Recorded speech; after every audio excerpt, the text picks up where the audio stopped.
The next project you guys are going to be doing is called an Ojo de Dios, which is basically a wrapped design of yarn on wooden dowels to create something kind of pretty.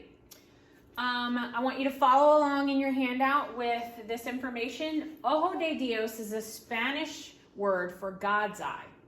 When the early Spaniards came to Mexico, they encountered the Huichol people who lived in the Sierra Madre Mountains of Mexico. The Huichol Indians who lived in the mountains made God's eyes, or Ojo de Dios, to watch over them. They were woven on top of crisscrossing sticks, joining in the center. The center eye represents the sun and stood for the power of seeing and understanding things we normally cannot see.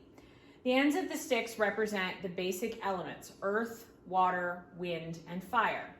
Some say it represents the cross of Jesus Christ, but originally this was not so.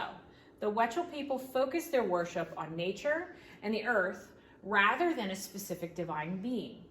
Other Native American tribes since have adopted the practice of making and using Ojo de Dios as well. Making one is inviting the eye of God to watch over them. Often they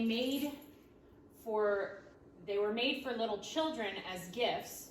They accompany wishes of health, long life, and protection.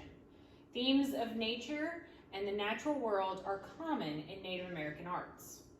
Here's a couple of other examples of Ojo de Dios. If you ever went to camp, you may have even made one of these before, but this is taking this concept and turning it into something a little more complicated, which is what we're doing.